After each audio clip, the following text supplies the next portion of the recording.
اللہ الرحمن الرحیم الحمدللہ رب العالمین رب اشرح لی صدری ویسر لی امری واحلل عقدۃ من لسانی یفقہوا قولی۔ تفسیر سورہ حمد۔ آج ہم سورہ حمد کی دوسری آیت کی تفسیر کرنے چلے ہیں کہ ہم نے پچھلے سیشن میں بسم اللہ الرحمن الرحیم کی تفسیر کی، اور آج تفسیر ہے الحمدللہ رب العالمین، یعنی تمام تعریفیں ہیں اس خدا کے لیے جو عالمین کا رب ہے۔ یہاں پر لفظ رب استعمال ہوا ہے، کس خدا کا شکر ہے جو رب العالمین ہے۔ رب کی مختلف معانی علماء نے بیان کی ہیں۔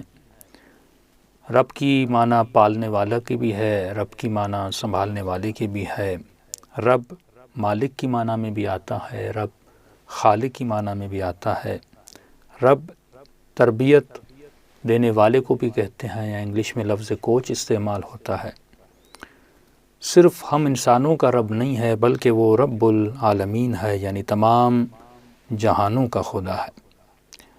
قرآن میں عالمین جہانوں کو بھی کہا گیا اور عالمین انسانوں کو بھی کہا گیا، کہ حضرت لوط کے حوالے سے آتے قالوا اولم ننہک عن العالمین، کہ ہم نے تجھے نہیں کہا تھا کہ لوگوں سے رابطہ نہ رکھو۔ عالمین سے مراد لوگ بھی ہیں، لیکن یہاں پر عالمین سے مراد کائنات ہے، رب دو جہاں ہے۔ قرآن میں رب کے حوالے سے کہ خدا کن کن اشیاء کا رب ہے، تو رب کل شیء بھی آیا ہے، رب المشارق والمغارب بھی آیا ہے، اور آپ یہ بھی سنتے ہیں قل اعوذ برب الناس۔ تو شکر ہے اس خدا کا جو رب عالمین ہے، اس میں مشارق بھی ہیں، مغارب بھی ہیں، ناس بھی ہیں، انس بھی ہے، جن بھی ہے، ملائک بھی ہیں، تمام تر اشیاء اس میں جمع ہوتے ہیں۔ تو ہم شکر کرتے ہیں، الحمد شکر کی معنی میں، لیکن یہ حمد کو سمجھنا بڑا ضروری ہے۔ عربی میں خود لفظ شکر بھی ہے، لفظ حمد بھی ہے، لیکن یہاں پر لفظ شکر استعمال نہیں کیا گیا، الحمد کہا گیا۔ تمام تعریفیں اس خدا کی جو رب العالمین ہے، رب ہم بیان کر چکے، اس کی تفصیل انشاءاللہ آگے بھی آئے گی۔ لیکن الحمد میں دو چیزیں ہیں۔ حمد میں تعریف بھی ہے، یعنی جو لفظ حمد ہے وہ مجموعہ دو چیزوں کا۔ جب آپ کہتے ہیں الحمدللہ رب العالمین، ہر نماز کے ختم ہونے کے بعد سجدے میں جا کر 3 مرتبہ بیان کرتے ہیں الحمدللہ رب العالمین۔ بعض لوگ کہتے ہیں شکرا للہ، لیکن بہترین لفظ یہی الحمد ہے۔ حمد میں دو چیزیں ہیں، حمد میں تعریف بھی ہے اور شکریہ یعنی تھینکس بھی ہے۔ تعریف آپ کن اشیاء کی کرتے ہیں؟ مثال کے طور پر آپ کے پاس کوئی اچھا پتھر ہے، سونا ہے، ہیرا ہے، جواہر ہیں، کوئی اچھی پینٹنگ ہے، کوئی خوبصورت منظر ہے، کوئی حسین منظر ہے، آپ اس کو دیکھ کر کیا کرتے ہیں؟ اس کی تعریف کرتے ہیں۔ مثال کے طور پہ کتنا قیمتی سونا ہے، کتنا خوبصورت ہیرا ہے، کتنی خوبصورت سینری ہے، کتنا خوبصورت پہاڑ ہے، کتنا خوبصورت حسین آسمان ہے۔ کسی بھی حسین چیز کو دیکھ کر، اچھی چیز کو دیکھ کر آپ کیا کرتے ہیں؟ اس کی تعریف کرتے ہیں، لیکن آپ اس کا شکریہ ادا نہیں کرتے۔ مثال کے طور پہ آپ سونے کی تعریف کر رہے ہیں، لیکن آپ نہیں کہتے کہ تھینکس، آپ کتنے خوبصورت ہو۔ آپ کسی حسین پہاڑ کو دیکھ کر اس کا شکریہ ادا نہیں کرتے، بس آپ کیا کرتے ہو؟ اس کی تعریف کرتے ہو۔ شکر کسی کا کیا جاتا ہے، اللہ کا ہم شکر بھی ادا کرتے ہیں اور اللہ کی تعریف بھی کرتے ہیں کہ پروردگار عالم نے اتنی حسین چیزیں بنائی ہیں، اس لیے ہم اس کی تعریف بھی کرتے ہیں، اور کیونکہ وہ بنانے والا ہے ہم اس کا شکر بھی کرتے ہیں۔ یہ اس نے جسم بنایا، اس میں ایک عجیب نظم دیا، ایک عجیب ترتیب دی، جو مناسب ترتیب تھی، مناسب نظم تھا۔ آنکھ کو جہاں رکھنا تھا اس کو وہیں قرار دیا، ناک کو جہاں ہونا تھا اس کو وہیں قرار دیا، یعنی ہر چیز کو خدا نے حسین بھی بنایا، با ترتیب بھی بنایا، اور کیونکہ اس نے عطا کیا ہے لہٰذا ہم اس کا کیا کرتے ہیں؟ شکر ادا کرتے ہیں۔ اور دراصل آپ جس بھی شے کا، انسان کیونکہ عالم محسوسات میں رہتا ہے، یہ محسوس اصل تک پہنچنا اس کے لیے تھوڑا مشکل ہو جاتا ہے۔ مثال کے طور پہ آپ کے گھر میں ایک بلب جل رہا ہے، ٹھیک ہے، آپ اس بلب کی تعریف کرتے ہیں اور کہتے ہیں کہ اس بلب کا شکریہ کہ ہمارے گھر میں اس بلب نے روشنی اتنی کر دی ہے، لیکن ہم اس چیز پہ غور نہیں کرتے کہ اس بلب کو روشنی کس نے دی ہے۔ یقیناً کوئی گریڈ اسٹیشن ہے جہاں پہ اس بلب کو کرنٹ مل رہا ہے اور یہ بلب روشن ہے، اور وہاں پہ جو گرڈ اسٹیشن ہے اس کو جو کرنٹ اور انرجی مل رہی ہے، کوئی پانی ہے جس پانی سے بجلی بن رہی ہے، یا پیٹرول ہے، یا جو بھی ہے جن ذرائع سے، منابع سے، انرجی سے یہ چیزیں بن رہی ہیں، تب جا کے ایک چھوٹا سا بلب روشن ہوتا ہے۔ لیکن اگر 1 سیکنڈ کے لیے بھی وہاں سے انرجی آنا بند ہو جائے، ملی سیکنڈ کے لیے بھی کرنٹ آنا بند ہو جائے، تو یہ جتنے خوبصورت بلب ہیں ان میں کوئی روشنی نہیں ہوگی۔ یہ جتنی خوبصورت لائٹس ہیں اور ہم چیزیں لگاتے ہیں گھر میں، ایون مہنگے سے مہنگا اے سی بھی آپ خرید لیں، اگر وہاں سے انرجی نہ آتی ہو تو آپ کائنات میں کسی بھی چیز کی جب تعریف کرتے ہیں یا ایون تھینکس کہتے ہیں، ان چیزوں کی جو ابتدا ہے وہ پروردگار عالم تک پہنچتی ہے۔ یہ پانی کس نے دیا، یہ ہوا کس نے دی، یہ بادل کس نے دیے؟ تو دراصل ہم کسی بھی شے کی تعریف کرتے ہیں، وہ اصل میں تعریف کس کی ہوتی ہے؟ پروردگار عالم کی ہوتی ہے۔ پھر ارشاد وقالوا ربنا الذی اعطى كل شيء خلقه ثم هدى۔ یہاں پہ 2 چیزیں ہیں، وہ رب ہے، اس نے ہر شے کو خلق کیا ہے اور ان کو عطا کیا ہے۔ کیونکہ وہ رب ہے، اس پر ہے کہ وہ عطا بھی کرے، اس پر ہے کہ وہ ہدایت بھی کرے۔ یعنی انسان کی تربیت اور انسان کا راستہ خدا بناتا ہے۔ خداوند متعال پروردگار عالم انسان کو نعمت بھی دیتا ہے، اس کو کمال تک پہنچا دیتا ہے، اور اس کے بعد اس انسان کو ہدایت کا راستہ بھی دکھاتا ہے۔ مثلا اس نے شہد کی مکھی کو بنایا، صرف بنایا نہیں، خود شہد کی مکھی کو بنانا یہ کمال تھا، اس کو کمپلیٹ کرنا۔ مثال کے طور پہ اگر کوئی بچہ سقط ہو جائے، وہ بچہ کمال تک نہیں پہنچ پایا، 4 مہینے کا بچہ گر جائے ماں کے پیٹ سے، 6 مہینے کا بچہ اب تک کمال تک نہیں، وہ پہلے کمال تک پہنچ جاتا ہے۔ مثال کے طور پہ 8-9 مہینے کے ایک انسان کو کمپلیٹ انسان کی صورت میں بنا دیتا ہے، ثم ہدا، پھر پروردگار عالم اس کو ہدایت بھی کرتا ہے، یعنی کمال بھی عطا کرتا ہے، کیونکہ وہ رب ہے۔ یعنی یہ پورے رب کا مجموعہ ہے۔ رب کے کام کیا ہیں، رب کرتا کیا ہے، الحمدللہ ہم کیوں اس کا شکریہ ادا کر رہے ہیں؟ اس کے شکر ادا کرنے کی وجہ اس لیے ہے کیونکہ وہ رب ہے، وہ رب العالمین ہے، وہ تربیت دیتا ہے، وہ ہدایت دیتا ہے، وہ عطا کرتا ہے۔ اب شہد کی مکھی کو صرف بنا کے اس نے چھوڑ نہیں دیا، پھر اس شہد کی مکھی کو ثم ہدا، پھر اس شہد کی مکھی کو مثال کے طور پہ اس نے ہدایت دی، اسے سکھایا، اسے یہ بتایا کہ تجھے پھول پہ بیٹھنا ہے اور بیٹھنے کے بعد اس کی رس کو کیسے نکالنا ہے۔ شہد کی مکھی نے کسی اسکول میں سیکھا نہیں، اس کو رب نے سکھایا، کیونکہ وہ رب العالمین ہے۔ عالمین میں شہد کی مکھی بھی ہے، انسان بھی ہے، جن بھی ہیں، انس بھی ہیں، پہاڑ بھی ہیں، تمام تر چیزیں ہیں۔ اس کو سکھایا ابھی اس پھول پہ بیٹھنا ہے، اس کی رس نکالنی ہے، پھر اس سے شہد بنانی کیسے ہے۔ چونٹی کو اس نے سکھایا تجھے اپنا گھر کیسے بنانا ہے، کیونکہ وہ رب العالمین ہے، وہ سب کو سکھاتا ہے، وہ کمال کے راستے کی طرف ان کو ہدایت دیتا ہے۔ ایک دانہ ہے، دانے کو آپ نے زمین میں ڈالا، یہ اس دانے کو راستہ بتاتا ہے کہ اس دانے کو خوشے میں کیسے بدلنا ہے۔ اس دانے کو آپ نے تو نہیں بتایا، آپ نے جس اس کو پانی دیا۔ یہ رب العالمین ہے، اس دانے کو لے کر جاتا ہے اور اس دانے کو ہدایت دے کر ایک خوشے میں بدل دیتا ہے۔ ایک سیب کا دانہ ہے، اس سیب کے دانے کو بتاتا ہے تجھے کمپلیٹ سیب کیسے بننا ہے۔ انسان کا ایک نطفہ ہے، اسپرم ہے، اس نطفے کو خدا بتاتا ہے اور ہدایت دیتا ہے اسے کیسے جا کر انسان کامل اور کمپلیٹ انسان جسمانی طور پر بننا ہے۔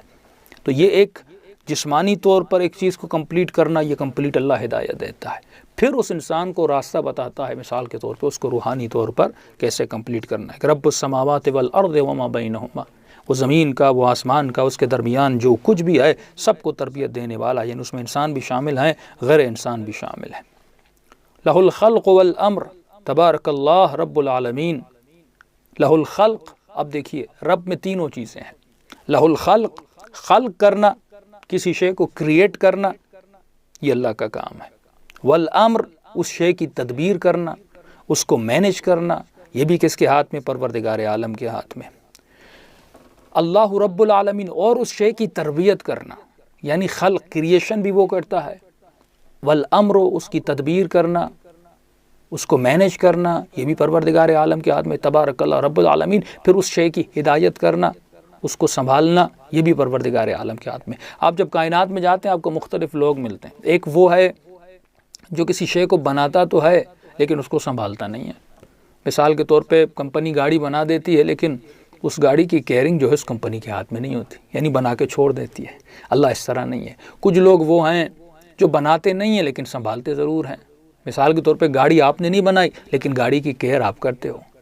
مثال کے طور پہ یہ جتنے بھی بکریاں اور بھینسیں پالنے والے ہیں، ان کے بڑے بڑے فارمز ہیں، انہوں نے خود خلق نہیں کیا بکریوں کو، لیکن وہ سنبھالتے ضرور ہیں۔ تو کچھ وہ ہیں جو بناتے ہیں لیکن سنبھالتے نہیں ہیں، کچھ وہ ہیں جو بناتے نہیں ہیں لیکن سنبھالتے ہیں، کچھ وہ ہیں جو بناتے ہیں سنبھالتے بھی ہیں۔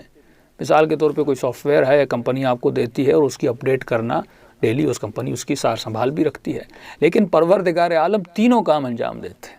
اللہ بناتا بھی ہے، والامر اس کی تدبیر بھی کرتا ہے، وہ رب العالمین پھر اس کو مینیج بھی کرتا ہے پروردگار عالم، اس کو پروردگار عالم سنبھالتا بھی ہے۔ تبھی ہم ان تین چیزوں کی وجہ سے یہ نعمتیں خدا نے ہمیں دی ہیں، کیونکہ وہ رب العالمین ہے، اسی لیے ہم کہتے ہیں الحمدللہ، اس خدا کا شکر کرتے ہیں۔ اور عربی میں ال جب آتا ہے، اس کو طالب علمانہ زبان میں الاستغراق کہتے ہیں، یعنی تمام تعریفیں جو ہیں وہ پروردگار عالم کے لیے ہیں۔ اور کیونکہ وہ رب العالمین ہے، اس کے ہمارے اوپر کچھ رائٹس ہیں، اس کے ہمارے اوپر کچھ حقوق ہیں۔ پہلی بات یہ، کسی انسان کا یا کسی شے کا کسی پر حق کب بنتا ہے کہ آپ کہتے ہو کہ میرا رائٹ ہے کہ میں تمہیں یہ کہوں، میرا رائٹ ہے کہ تم میری تعریف کرو، میرا رائٹ ہے کہ مثلا تم میری عبادت کرو۔ یہ حق آتا کہاں سے؟ دو لوگ آپ کے اوپر حق رکھتے ہیں، ایک آپ کا کوچ، آپ کا مربی جو آپ کو تربیت دیتا ہے۔ آپ اسکول میں جاتے ہیں، آپ کا کوچ ہے کیونکہ وہ آپ کو سکھانے والا ہے، آپ کی تربیت کرنے والا ہے، تو وہ آپ کو امر نہیں کر سکتا ہے۔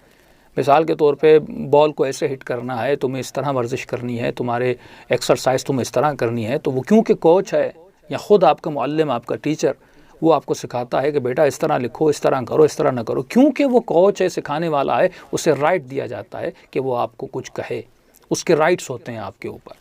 دوسرا، اگر کوئی آپ کا مالک ہو تو اس کے بھی آپ کے اوپر رائٹ ہوتے ہیں۔ مثال کے طور پہ کوئی کسی غلام کا مالک ہے، اس کو لے کر آیا ہے، کیونکہ وہ مالک ہے، اس کے رائٹس ہیں۔ گاڑی ہی آپ نے خریدی، آپ گاڑی کے مالک ہو، آپ کے اس کے گاڑی کے اوپر آپ کے رائٹس ہو جاتے ہیں، حقوق آ جاتے ہیں۔ تو پروردگار عالم ہمارا مربی بھی ہے، رب بھی ہے، اور اسی میں ہمارا خالق بھی ہے۔ تو لہٰذا پروردگار عالم کے ہمارے اوپر بہت سارے رائٹ ہیں، کیونکہ وہ خالق بھی ہے، مالک بھی ہے، پالنے والا بھی ہے، رزق دینے والا بھی ہے، تو اسی لیے خداوند متعال کے ہمارے اوپر رائٹس ہیں۔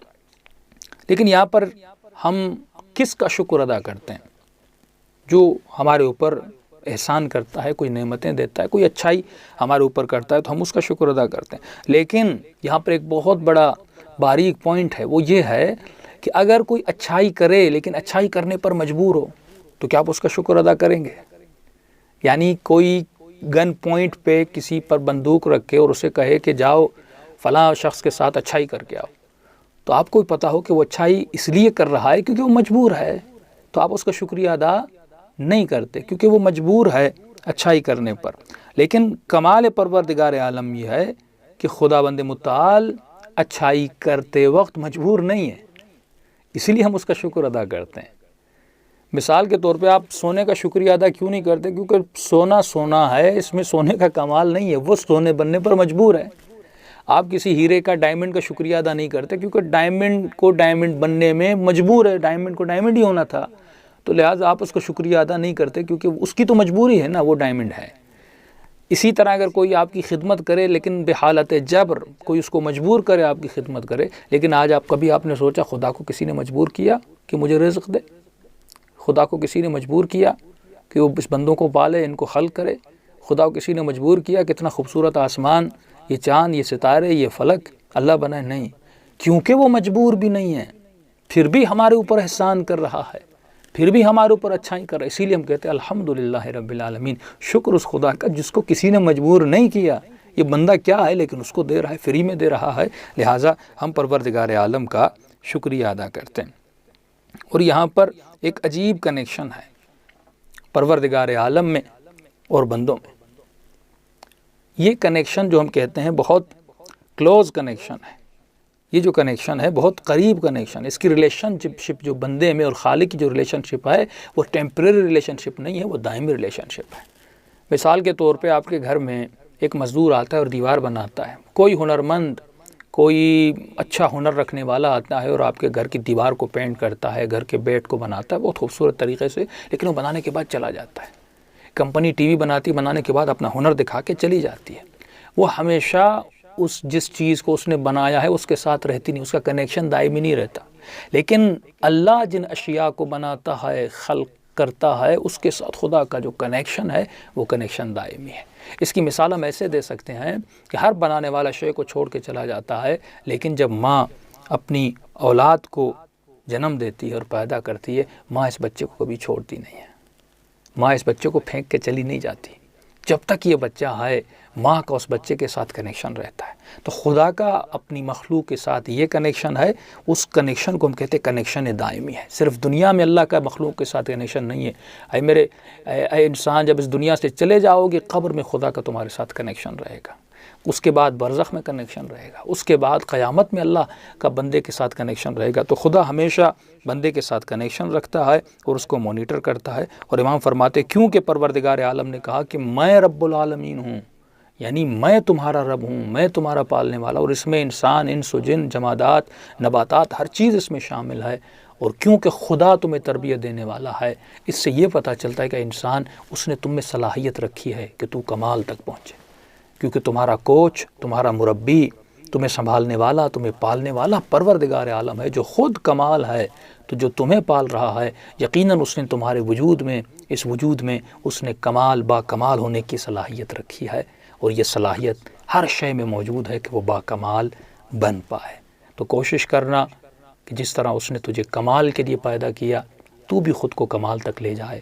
اس کی ہر مخلوق کی صنعت، بناوٹ کمپلیٹ بناوٹ ہے۔ چونٹی کو بھی لے لیں وہ اپنے بننے میں کمپلیٹ ہے، انسان خود کو لے لے وہ اپنے بننے میں کمپلیٹ ہے۔ کوئی سائنسدان آج تک یہ دعویٰ نہیں کر سکا اگر انسان کی آنکھ یہاں پہ خدا لگاتا تو بہتر ہوتی، سب کہتے نہیں، جو اس نے مینج کیا، جو اس نے بنایا وہ کمپلیٹ بنایا ہے۔ تو جب بھی خدا کا شکر ادا کیا کریں تو بہترین کلمہ ادائے شکر پروردگار عالم کے لیے وہ لفظ الحمد ہے۔ تو الحمدللہ رب العالمین کہ اس نے ہمیں اہل بیت کے ماننے والوں میں سے بنایا، اور ان مطالب اور مآخذ جو اہل بیت علیہ السلام کی روایات سے ہمیں ملتے ہیں، شکر خدا جتنا بھی کریں کم ہے۔ تو ان ایام میں کم از کم سجدے میں جا کر ہر نماز کے بعد 3 مرتبہ اگر ہو سکے تو 100 مرتبہ تسبیح الحمدللہ رب العالمین پڑھا کریں۔ السلام علیکم